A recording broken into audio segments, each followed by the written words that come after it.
So how much does scale impact the valuation of a startup? And by scale, I actually mean revenue scale.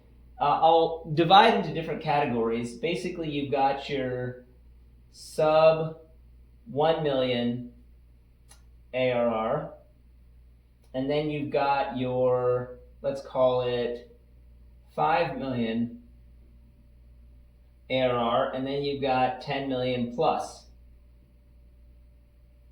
So to keep this story very simple, of course, valuation scales the larger you get. And in some businesses, you have to get even larger than this. But if we think about software, these are basically the kind of cut points where there's major valuation shifts. If you're below 1 million ARR, then honestly, it's hard for a buyer to tell how much of that is just because these founders are really dynamic, but the moment that they leave, there's really not a company there. So they can't tell if there's a company there or not.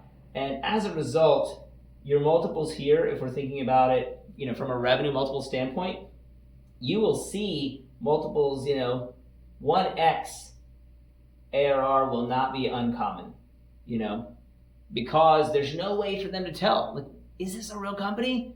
Or the moment these founders walk away, there's nothing left. So it could be 1x, it could be lower than that. It's really going to be a low multiple, as a result of the fact that it's not really clear how sustainable the business is.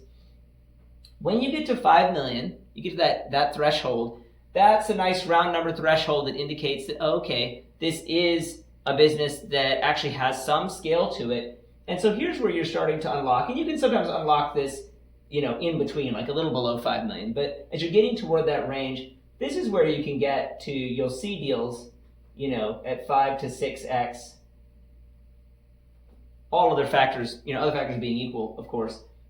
You could see that kind of valuation. You could see higher if the company is early but on a rocket ship trajectory seemingly, but generally speaking, it's going to get harder to do what's possible up at this level.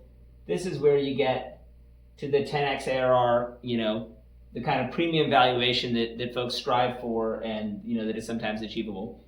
And so because at 10 million plus, or even just as you're getting close to 10 million, you've really proven that you've broken out of some of the early hurdles that a company has, and it's just all about scaling. So from a buyer's perspective, if they invest more resources, they can have a credible belief that, we could double or triple or quadruple this revenue, and so therefore paying 10x revenue could actually pay for itself. Because let's say you were at 10 million revenue, and they buy you for 100 million. So you get this $100 million check. So for them now, they just invested 100 million.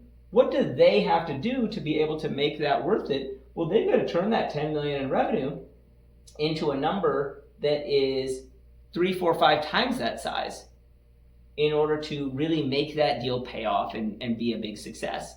Because then, let's say that they do get to 50 million in revenue. Well, then the future version of that company, they put out 100 million in investment. Now they're at 50 million in revenue. Maybe on a normalized basis, that 50 million in revenue is generating, 10 million in profit. So 10 million in profit as against the original 100 million investment, that's a price earnings ratio, if you want to use that concept, of 10, which could well be lower. Let's say that's a public market buyer, then that could be cheaper than where their stock is currently, which means that it's a good investment. It's actually raising their valuation. So that's an example of how that could pay off for them, but only if they have the confidence that, okay, this company is scalable and we can take this to that next level. It's just very hard for them to be confident of that when you're tiny. And so that's why scale matters, of course, along with the other variables that we've talked about.